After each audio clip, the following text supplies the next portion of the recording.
All right, we'll go ahead and call our 6 o'clock meeting to order. We had a great discussion in the work session. Ms. Sheldon, will you please call roll for us? Mayor Holly Berry. Here.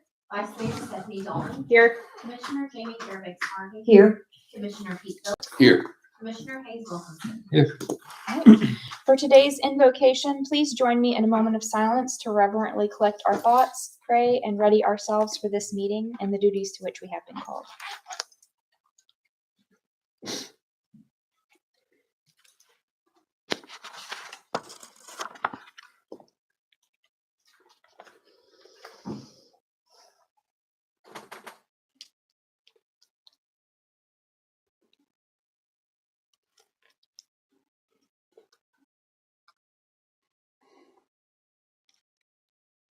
Thank you. Mr. Grenham, will you lead us in the Pledge of Allegiance?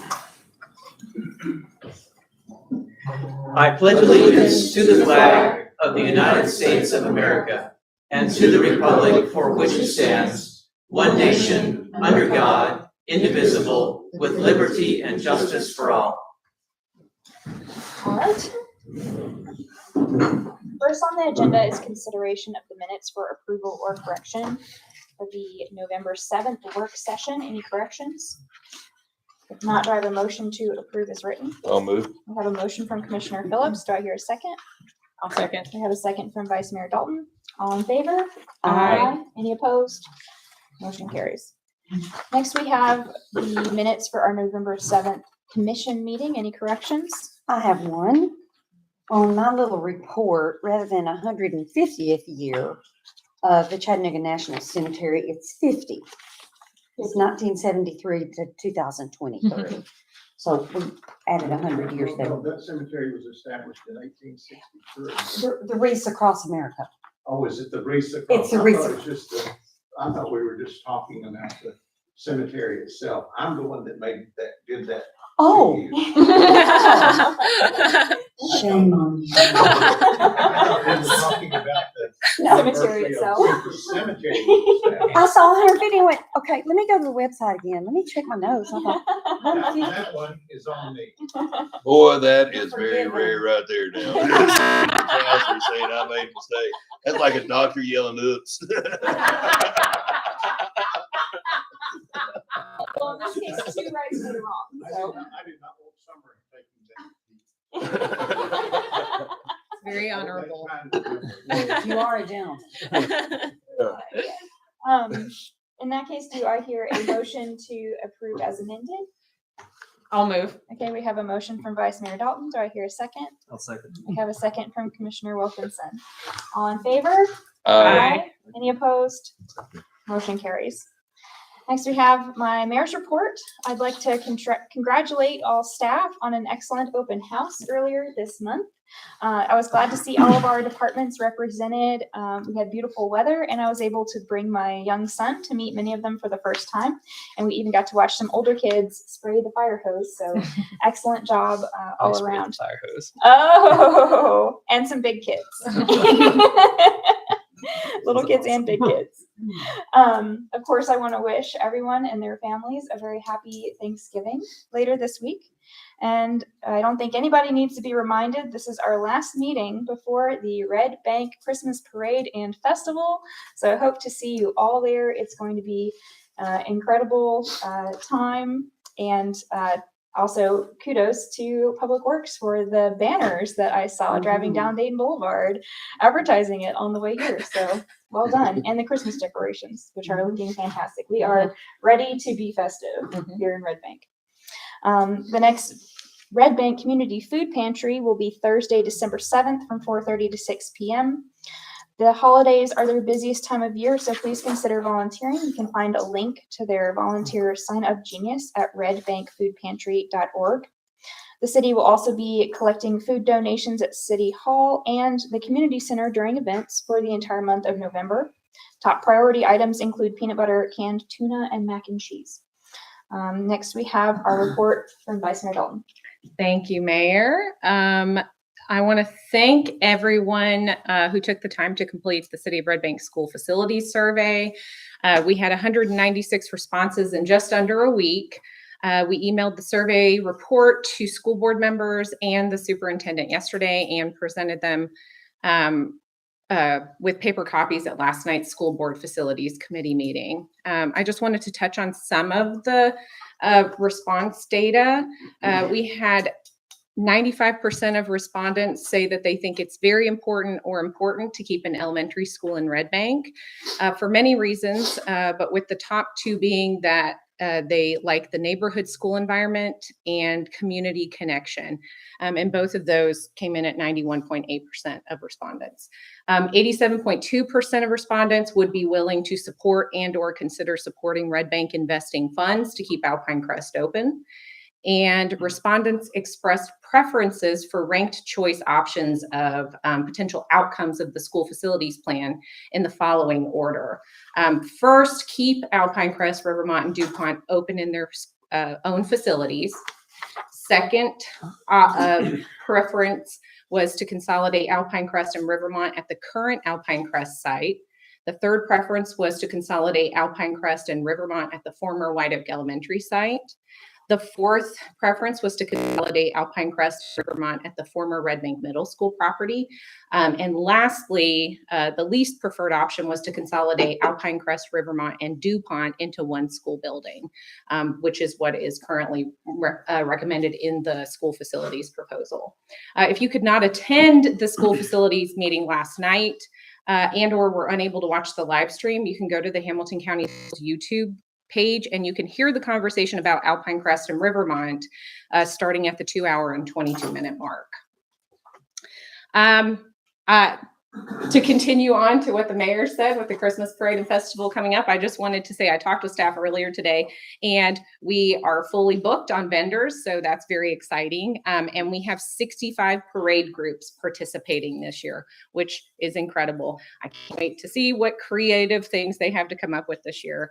And I wanted to also thank Printing Expressions, which is a local Red Bank business, for the banners that they printed for us that are hanging over Dayton Boulevard to let folks know about the event.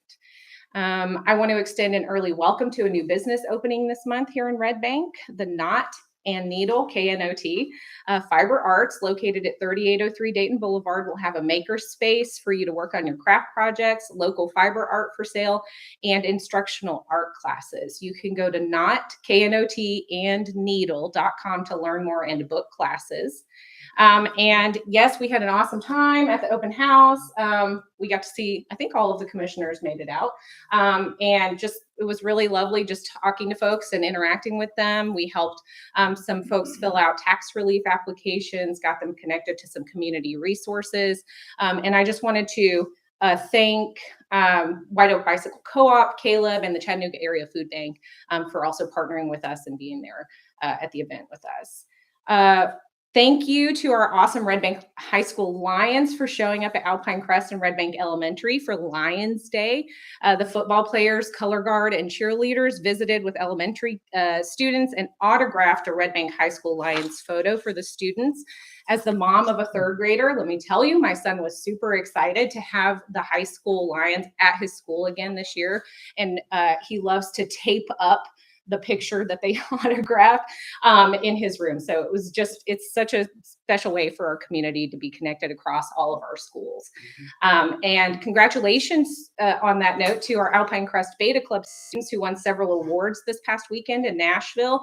They got first place in jewelry, fourth place in mixed media, fourth place in musicology, and a young student, Omar Chavez, was awarded the Elementary Leadership Award by the Beta State Council. And they're all invited to nationals in Savannah, Georgia this summer. And I just wanted to say congratulations to them. And finally, I hope everyone has a wonderful Thanksgiving holiday. Thank you.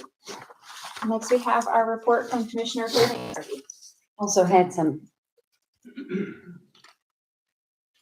the same topics as y'all at the open house, and the food bank and the White Oak Bicycle Co-op were there as community partners. 50th year of the cemetery wreaths across America. And it's interesting because our wreaths are $10. The national wreaths are $17, but it's always refreshing to honor and move forward with the memories of these deceased sacrifices that these folks have made, and they will be placed on the grave sites December 9th. The Christmas parade, if anyone wants a flyer, is next Friday, as it's been mentioned. I'm on that committee. Vendors, entertainment, Santa Claus and Mrs. Claus will be highlighted, and the parade will begin at 7 p.m. with bands, community churches, organizations, and businesses to celebrate the season for Red Bank residents and visitors. Vice Mayor Dalton and I, with Summer Sheldon's and assistants in MTAS, posted the survey last week that garnered 196 responses. This list of responses was shared last night, and from last night's school board facilities meeting, the suggestion was offered by one of the school members at Hamilton County, Superintendent Justin Robertson, and at least Mr. Ben Connor, District 6 school board member, are desirous to meet for a conversation with us soon, and we've established that for next week. The next Listen and Learn will be held Monday, January 15th at Mr. Burrito. Finally, the Lions Club, Red Bank Lions Club doors remain open to sell their Christmas nuts, quote, until they're all sold. So that goes into December as much as possible. And happy Thanksgiving. All right. And next we have our report from Commissioner Phillips. Yeah, going third has its advantages. Ditto. And you know, and we did have, for the steering committee, we had our last meeting on that. We did get to look over the vendors, and you know, we come to a decision as a panel, and I'm very excited about putting that out here tonight after and getting it to the goalpost, getting into the red zone at least. You know, so you know, we've had a good committee. The staff with the city put up is wonderful, between Jeff and oh gosh, Michael. Very, very good, and of course Deputy Director Johnson. And it's stuff that ain't sexy, but it's really good to have the high quality people that we have on our staff and available for us. So thank you. And finally, we have our report from Commissioner Wilkinson. Okay. Hope everybody stayed dry today. I'm glad we finally got some much needed rain. Excuse me. So as Mr. Tate mentioned in the work session, the White Oak Playground will be closed on November 27th, tearing it down and putting up a new one. So we're anticipating that the installation will be in mid to late January. So I know my son is very excited about that. So I'll take a second and talk about our friends over at the White Oak Bicycle Co-op. They've had a big year and hit a major milestone of distributing their 1,000th bike into the community, which is amazing work. So if you're not familiar with the White Oak Bicycle Co-op, they are based in Red Bank. They accept donated bikes and they repair them and redistribute them into the community to kids and people in need of transportation. They are also doing programming. So for bicycle safety, bicycle advocacy, they're looking to expand that too. And you'll see them around town often. So if you have a bike or you're interested in volunteering, stop by their new shop. They just kind of redid it at 2415 Linden Avenue. It's in one of the big white long building by the train tracks. Just to see the shop, it's really impressive operation. And they're there every Monday evening.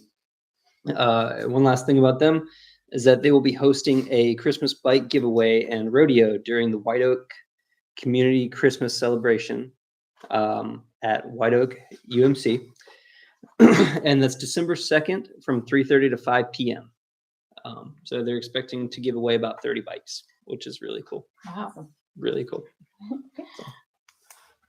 That's all I got. Yep. All right. And next we have our report from our city manager, Mr. Martin Granum. Thank you, Mayor. Just to note that the city hall will be closed Thursday and Friday in observance of the Thanksgiving holiday. And also to follow up on Commissioner Wilkinson's update on the White Oak Playground, You recall, we came to the commission and asked for permission to post the existing playground on GovDeals.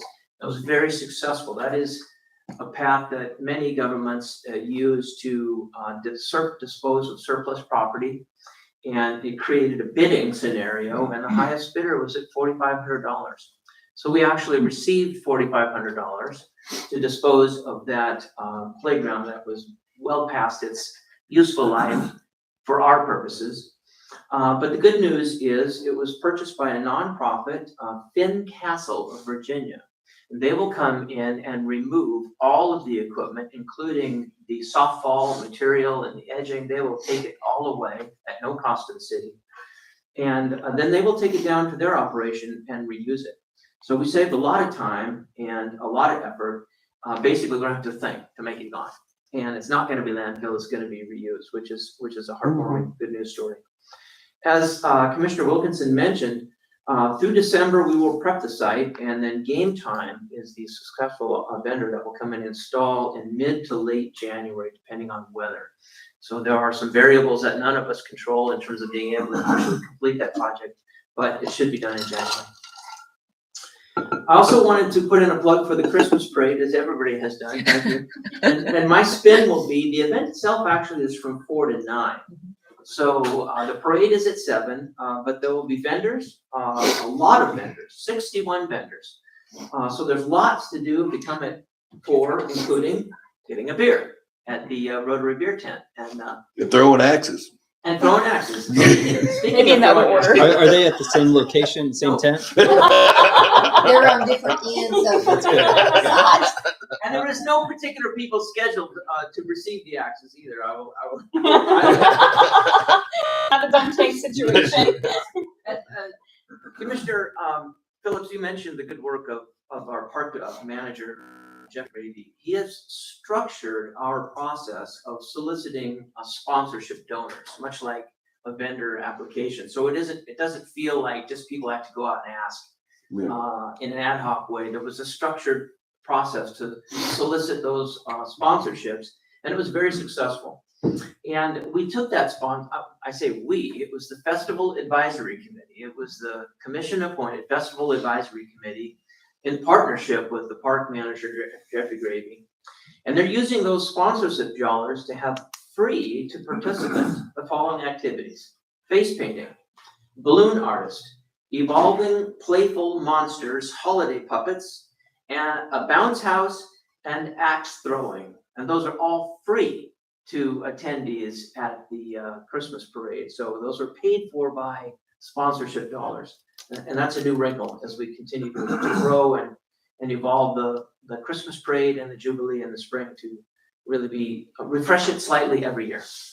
And of course, the Chattanooga Breakfast Rotary Club will be running our beer tent, which is very carefully managed by them. They understand how to do that successfully.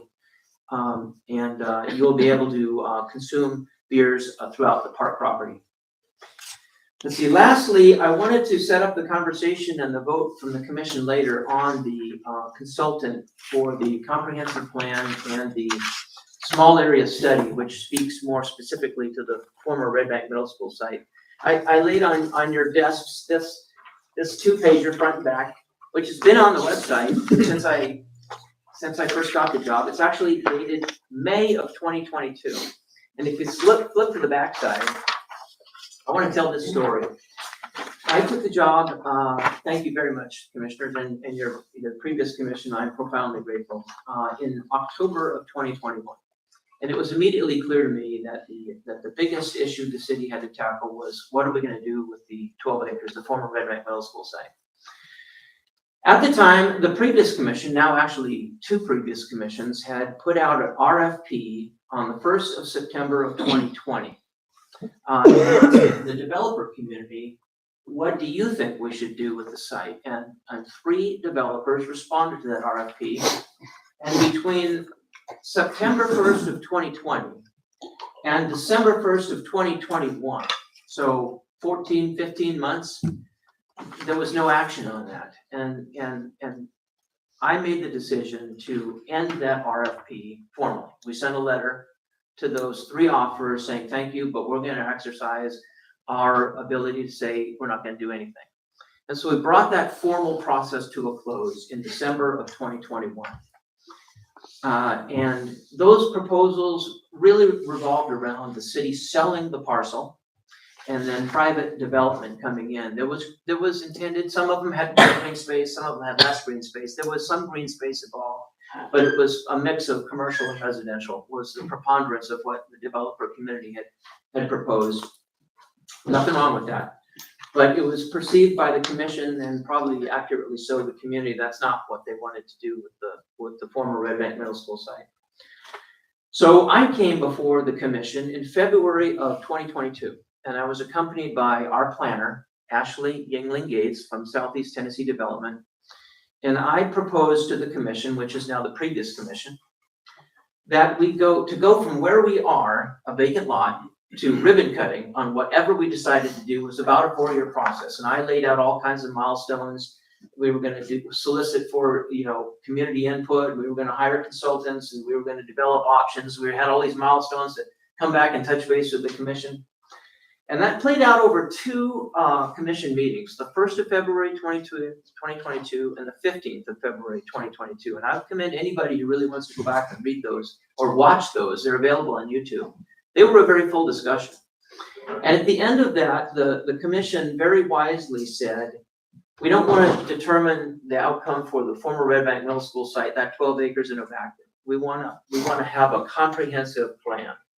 And then, informed by the comprehensive plan, make a decision on what to do with that specific 12 acres. And we also want to tee up a conversion agreement to satisfy the conversion agreement with the National Park Service and TDEC. That decision, that guidance came from the commission in February of 2022. And now, tonight, we are on the precipice of actually throwing the switch on that process in a meaningful, substantive, actionable way. What happened between then and now is we realized to undertake a comprehensive plan, the first comprehensive plan for the city of Red Bank, we needed to have planning staff. We could no longer rely on a contractual relationship with a part-time person in another agency. We had to onboard planning competency on our own staff, and we did that. And the commission supported us staffing up a community planner, and that's Michael Pham, and a deputy director of public works, Leslie Johnson. And I think you can all see the impact of adding that staff capacity has had on us as an organization, as a city. And now we have engaged the industry. We had 3 great proposals, as Commissioner Phillips mentioned. The selection panel has identified a top candidate, and that will be for your consideration this evening, actually contracting with that top candidate, and then we'll get underway. And it's not going to be a slow train coming. They're going to actually show up at our Christmas break. So we're talking days after awarding the contract, we will begin interaction with this consultant in a real meaningful way. And I couldn't be more excited to have teed up a process that will thoroughly vet with the community and all nooks and crannies of the community, the business community, the faith community, residents, businesses, all the stakeholder groups. We will thoughtfully and deliberately engage with them and discern what a comprehensive plan should look like and what are the community desires for that 12-acre site. At the end of the day, the commission will be the decider on all that. But you will be teed up for very, very informed decisions from this process that's undertaking. And I can confidently say that at the end of this process, everybody who's watching this process and participating in this process will watch ideas emerge, watch concepts get vetted, and I think it won't be a surprise to anybody what the commission ultimately endorses if they participate in the process throughout. They'll see the ideas that have traction in a very organic way, and they'll see ideas that are voiced by one individual or 2 individuals and then essentially go nowhere. And that will just happen as a part of the process, not because somebody made a decision, yes or no. It'll just, it is my confidence that that will play out, and the commission will be informed, and the community we will serve. The decision on the 12-acre former middle school site is what I call a 100-year decision. Whatever is decided to be capitalized will draw millions of dollars of investment, much of it private, some of it public, and we will live with that built environment for generations. So we have to make this decision very, very carefully. It will shape Red Bank for the next 100 years, what we do with that 12 acres that is currently located on Dayton Boulevard in our central business district. So thank you, Mayor, for letting me kind of tee that up for Leslie to come in a little later on and specifically tee up the decision with the consultant. Thank you very much, Mr. Graham. Yes, ma'am. Does that conclude your report? Yes, ma'am. Okay. We have no unfinished business today, and so we will move immediately into new business. First, we have agenda item number 23-875, appointments to the Zoning Board of Appeals. We discussed this briefly in our work session. I plan to reappoint my current appointee, Jared Huter. He has expressed a willingness to serve. Vice Mayor Dalton? Yes, I will be reappointing Karen Ziv, who has also expressed a willingness to continue serving in that role. And Commissioner Phillips? I'm taking Rufus Smith, yeah. Okay. No further action needed?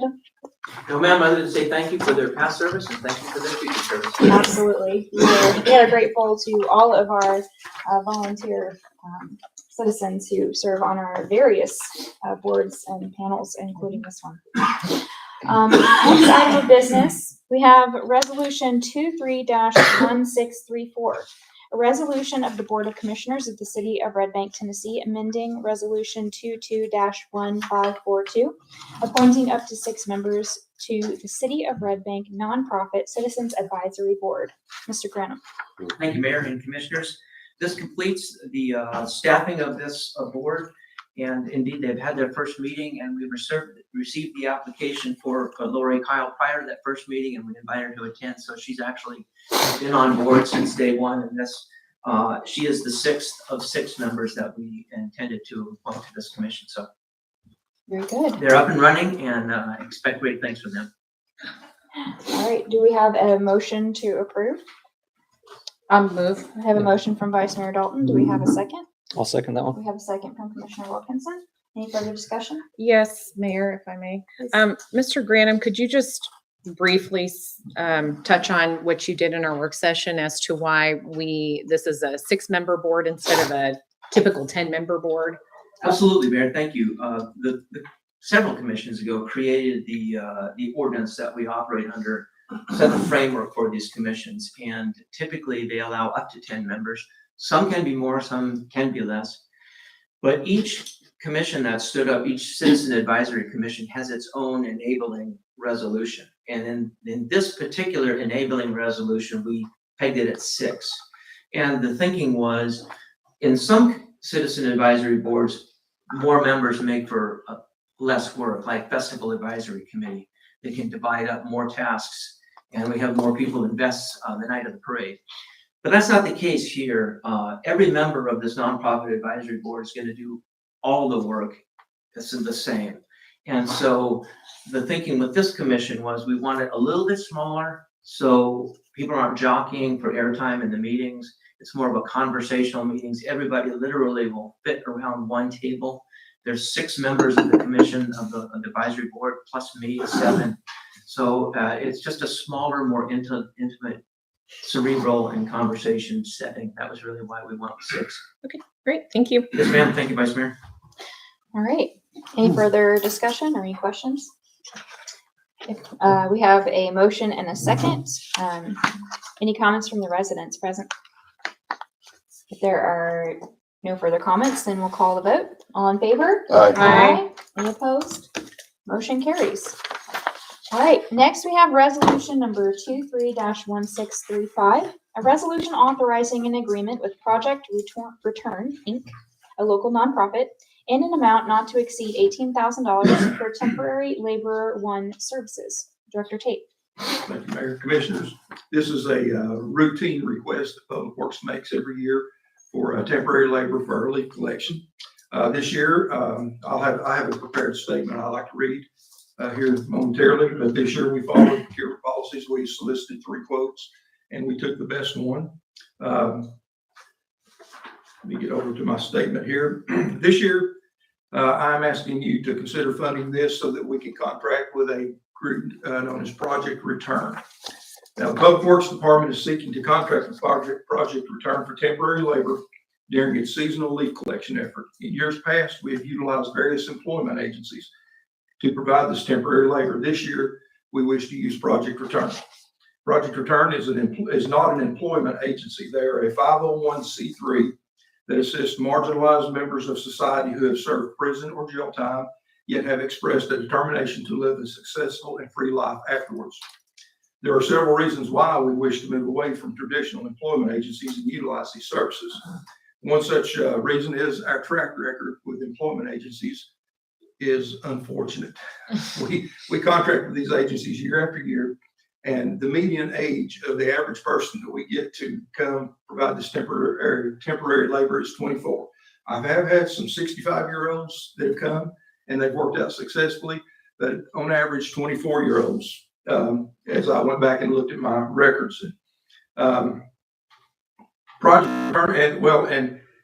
most of the time they're unreliable. You know, they decide they don't want to work a day, so they just don't show up.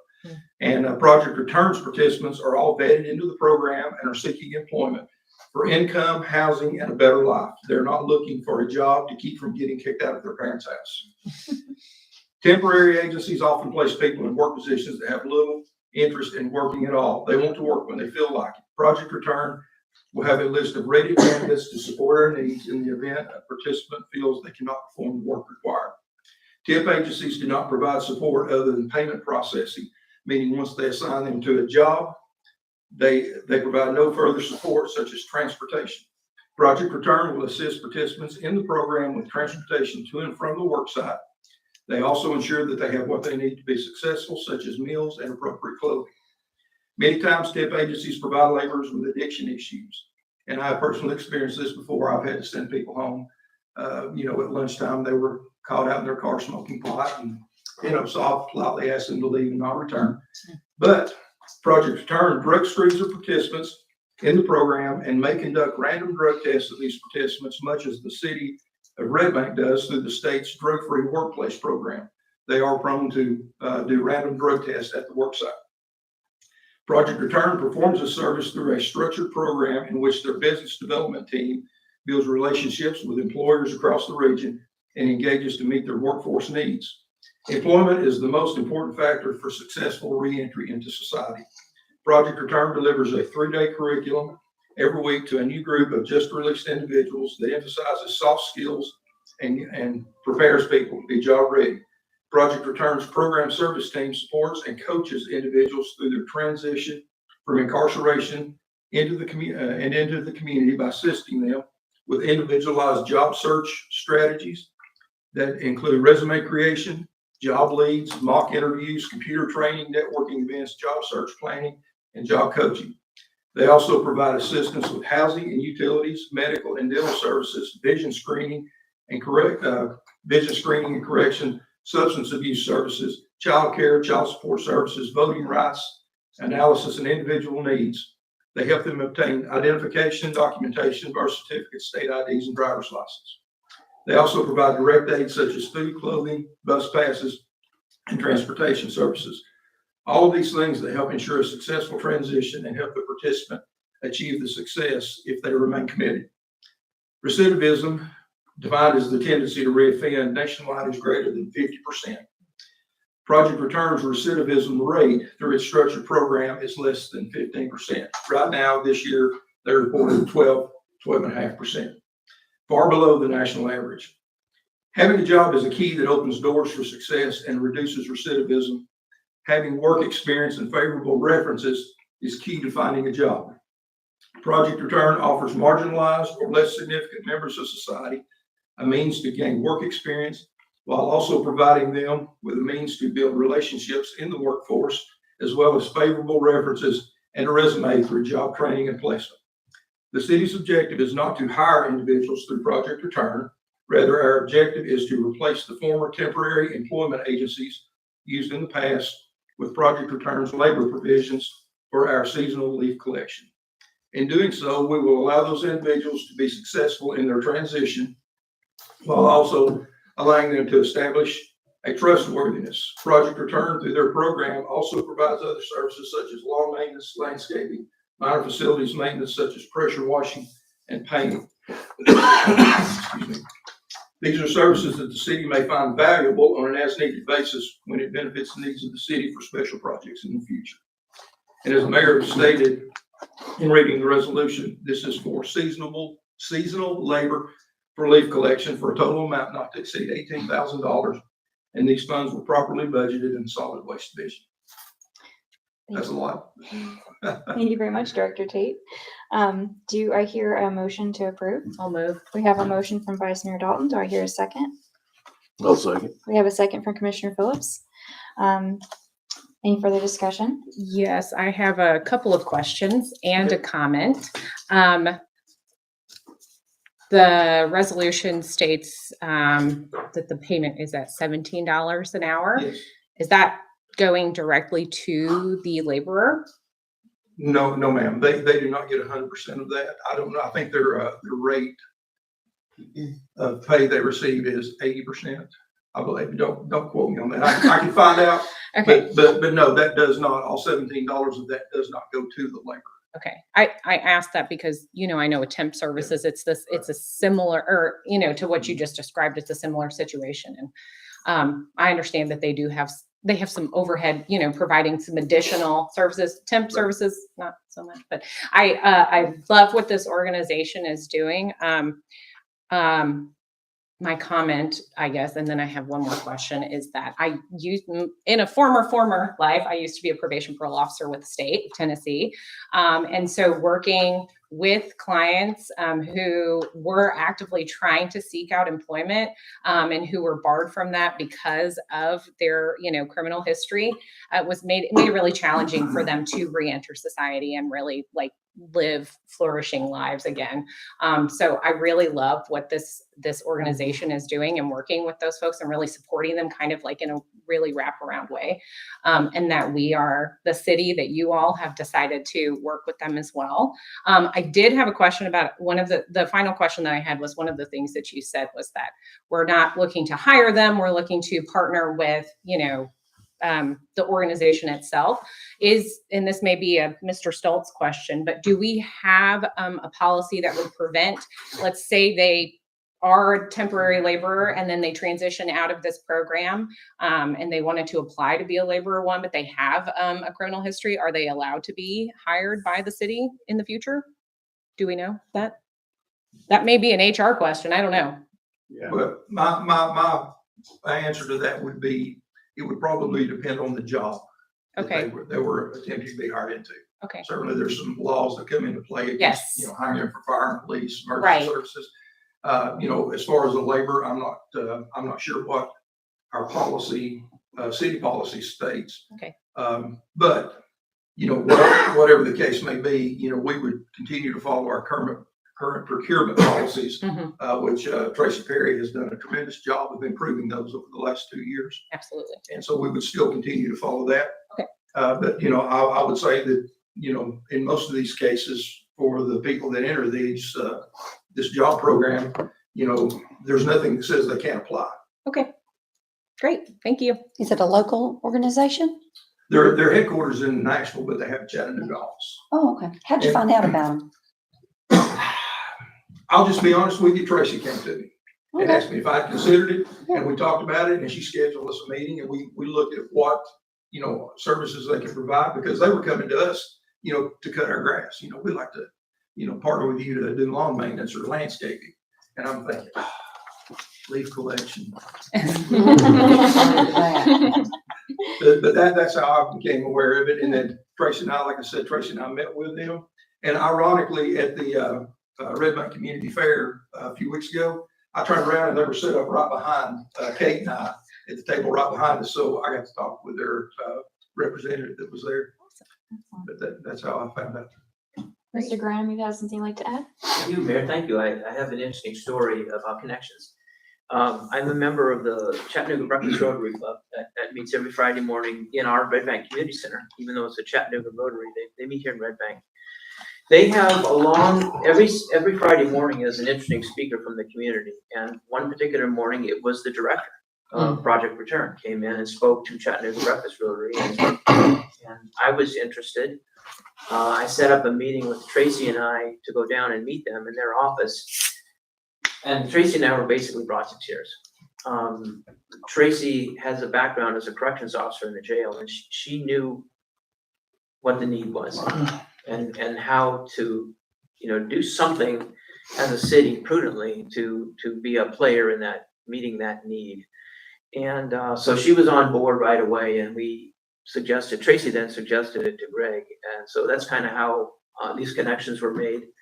I would add to the excellent report that Greg made is that the single biggest thing in recidivism is employment. And that's, in a lot of homeless issues, for example, this housing first is kind of the buzzword. In recidivism, it's employment. It's getting a job. And so as a city, us being able to first meet our needs for leaf collection, but in so doing, help this organization, help these people achieve employment. A nonprofit, no less. Nonprofit is a win on a lot of levels. So that's kind of the backstory, how this all came to be. Thank you for asking. I will add this, in their 2022 end of the year report, both sites, Nashville and Chattanooga, they assisted 839 participants with finding jobs. They also have a couple of other divisions. One of those is helping participants establish small business. And I believe, if I remember right, there were 236 small businesses started out of this program from this, both in the Chattanooga and the Nashville areas. Amazing. It's quite possible that Project Return is a national best practice that's based right here in Nashville and Chattanooga. I personally haven't seen anything like it. As a facility manager, I've been involved in jails and for a long time, and I've never seen anything that was offered this much potential for helping individuals at their point of need. It's exciting for the Bless city you. to be able to be a part of that. Yeah. I want to commend you and especially Ms. Perry, who's not here today, and Director Tate for being game for trying something new. I think could make a big impact. Thank you. Is it men and women or mainly? I would say that it's probably largely men, but it's not unique to one gender or the other. That's correct. The person has to walk through the door. Once they self-select to walk through the door of Project Return's offices, then the conversation starts about how they can meet them at their point of need. It is almost all men. Women are certainly, but the reality is not very many women are in that predicament. It is largely men, but women are certainly welcome, and a few have participated, but it is largely men. And Vice Mayor, you asked about the pay. If it is 80%, I know we might need to look up the details. And the pay is 17, then be $13.60 an hour going to the individual. I'm not sure how that would compare to a standard temp agency, but I would imagine Well, as a I'll give you two 501c. examples. One of the other agencies that I contracted with, contracted for an hourly rate of $15 per hour. Now that was the same $15 per hour, but if we chose to pay by check, now I don't know what this has to do with it, but if we chose to pay by check or automatic draft, there was an increase to $21 an hour. And if we chose to pay by credit card, their fee increased to $26 an hour. Yes. And I called the lady and I said, explain this to me. And that's exactly what she told me, because she gave me three prices. Right. But that's the price to the city. We don't necessarily know on the other end how much of Right. that is actually going to the employee. Right. In that scenario. So I'd hope as a 501c3 nonprofit, they are not looking to make a profit off of the labor of these individuals, but just to reinvest in the program. That was another consideration I had, thinking that same way. Right. So that more of that funding would be going to the individual doing the labor. Right. Well, and they're also providing, no employment agency provides medical and dental and vision. Clothing, transportation. Right. And that was another thing, our biggest concern usually with leaf collection is, 4 guys show up the first day and then the next day 3 of them don't show up. And if they do call, they say, well, I didn't have a ride. And Project Return has guaranteed that they would provide transportation to get them to work. Sounds like a win-win. Yep. All the way around. Thank you so much. All right. Is there any other further discussion of the temp labor contract? Okay. Any comments from the residents present? If there are no more comments, then we'll call the vote. All in favor? Aye. Any opposed? Motion carries. All right, last item on our agenda is Resolution 23-1636, a resolution authorizing the City of Red Bank to award the comprehensive plan and small area study request for proposal contract to TSW Design in the amount of $150,000, together with a 10% contingency. Deputy Director Johnson. Thank you very much. First, I want to thank our city manager for bringing us all up to speed on the backstory of how we got here. I think it's important to have an understanding. These initiatives and these efforts don't happen overnight. They take a very robust conversation and a commitment to see it through. This is one of 3 major planning initiatives that the City of Red Bank is kicking off and is committing to a journey. And as I say, a journey, it is a heavy load for staff. As well as the consultant. They can't do their magic on their own. It does require staff's involvement. So again, I commend commission on making those decisions to commit to that planning process. There may be, distractions along the way. There may be other projects that get revealed that warrant additional resources to fulfill this planning obligation. But again, at the end of the day, to have a comprehensive plan that is unique to Red Bank, that guides the principles on how we move forward with capital improvements, how the city and the citizens see the next generation of development happen. It starts with this. So again, before you, this also achieves one of our committed commission goals. Commissioner Phillips has been really a good champion to make sure we stay focused on achieving this. It has come along with the other major planning initiatives, our public works, the stormwater, parks and recreation. At the end of the day, they all will pile into the comprehensive plan. We will have a adopted document so that not just this commission, but future commissions and future generations can rely on as development starts to take hold. The 3 RFPs that got submitted were excellent on their own, but as our steering committee evaluated those, the numbers were pretty tight. So I'm very appreciative for those that were interested to submit to the City of Red Bank. But at the end of the day, our steering committee and staff and having a conversation with this particular consultant, it really hits all of those check marks as to what Red Bank is focused on. And that first and highest priority was public engagement. They really flushed out a very robust opportunity on how they will help Red Bank achieve the highest participation possible. And at the end of the day, that's what we hope for. So I hear from staff that the consultant listed here is very responsive. Exceptionally, yes. Has- Exceptionally, yes. Has even been expressed a willingness to turn around as quickly as the Christmas parade for their first public input presence. Yes, that was one of our questions, was to make sure and to see if they had that availability, understanding that we don't have the expectation of surveys or information to reveal, but to have a presence and to let the community know who that is and what they will be tagged with helping us to achieve. Excellent. All right, any questions for Deputy Director Johnson, since we didn't get to this item in the work session? I'm glad to get this to here. Happy to be at the finish line. I like to get to here. And the only thing is, I just wanted, this is going to be one of the things that really impressed me about there was the community involvement. And that was very highly weighted into the perspectives for all of the things. All of them, we couldn't have made a bad choice, I can tell you that. But they just seemed to, that's what was the cream of the crop, was the community involvement and outreach to that. The agree. So It's great to hear from one of the committee members that did the selection. well, it was as a panel. There was we weighted all as a numbers panel. So what they come up with, Yep. Well, I'd like to make a motion that we delay the approval of the comprehensive plan until we talk with the school system.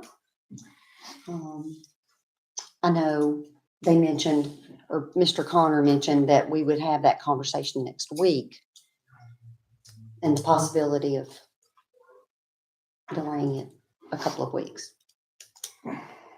we have a motion. Is there a second? If there is no second, do I hear a motion to approve the resolution as written? I'll have to make that motion. We have a motion from, we have a motion from Commissioner Phillips to approve. Do I hear a second? I'll second. You guys want to freckle? I'll She's got it. And Vice Mayor Dalton outranks. Only because I've been here since the beginning of this Seniority, conversation. seniority rules. We have a second from Vice Mayor Dalton. Any further discussion? Yes, and, you know, if anything, I would like them there with us at the meetings, but, you know, I mean, I don't know what their availability is either, but I believe that this is one of those that, we birthed the baby, now we gotta let it grow up, and this is birthing the baby. And let's get it out there, and then this will be a total community support thing. It'll be totally, you know, because I have my ideas, but I'm keeping my ideas to myself, you know, because we're going to Right. trust the process. Until we get to the Right. stakeholder interviews, because we'll all have our opportunity. Yeah, to put in our 2 cents. I'll lay my 2 cents in then, but in the process of in the whole getting it down the line, it's just all options are on the table. So I feel very confident in that. Is that, if I may, Mayor, is that something, I hadn't even thought of that. I think that's a really great suggestion that we could reach out to TSW Design and see if they can be a part of that conversation with staff and the school district. Is that something that's possible, or? Have a representative present to observe at the least. I think I would Discussion? suggest we just keep it at staff. I've heard suggested that we bring our attorneys to these meetings too, and I'm like, I don't really want to overburden this conversation between a smaller group to just get a conversation started. Deputy Director Johnson and I will carry the mail back to the consultants. Obviously, the issue of a school and Red Bank and the former Red Bank Middle School site, that's not going away. So they will, I think if we drug them into that conversation too soon, they wouldn't really have a larger community perspective to even understand what was going on. I think our role is to fully reveal to them these topics that are coming up as we go along. And again, it's one of the reasons I recommend we hire a consultant to come in who has that neutrality, to take a look at it and present it to the community as a whole.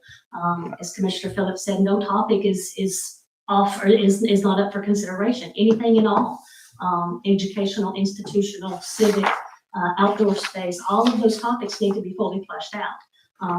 In addition to, we will definitely extend the invitation to the school board member and to our county commissioner for participation as we move forward. They are stakeholders. So we will definitely make sure that they have their opportunity to have that conversation with the consultants as we continue to walk through this planning process. Excellent.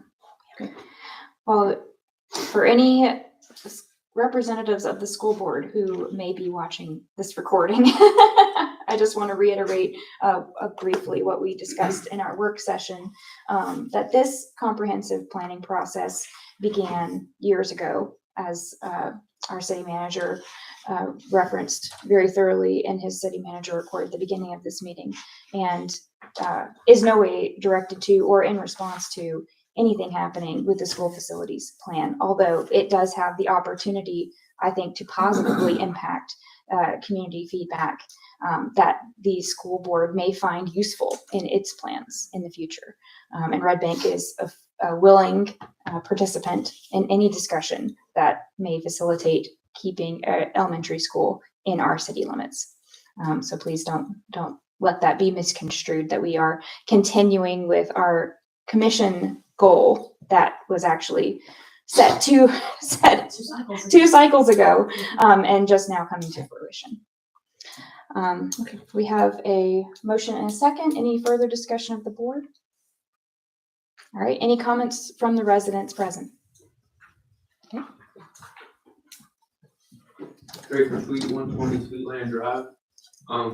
I appreciate having a commission that is committed to doing comprehensive planning for the city.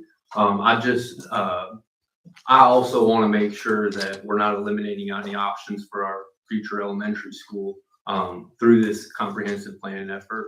because it's a comprehensive plan that excludes education isn't very comprehensive. So I would like to try to ensure that the consultants are working, maybe not immediately, but at some point with the school board, with the city to figure out how we're going to work through this. And I appreciate the commission's commitment to keep all options on the table. Thank you very much.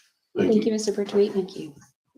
Any other citizen comments on the comprehensive planning contract?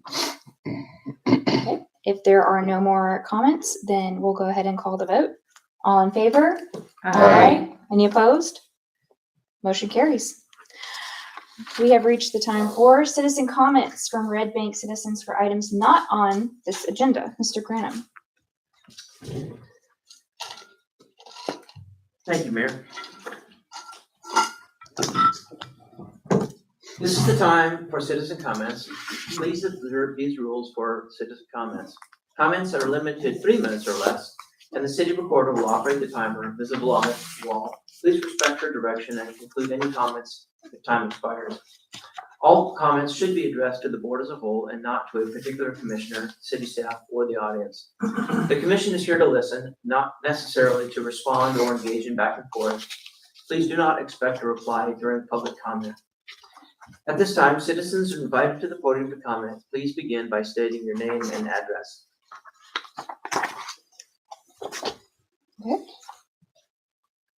If there are no comments, do I hear a motion to adjourn?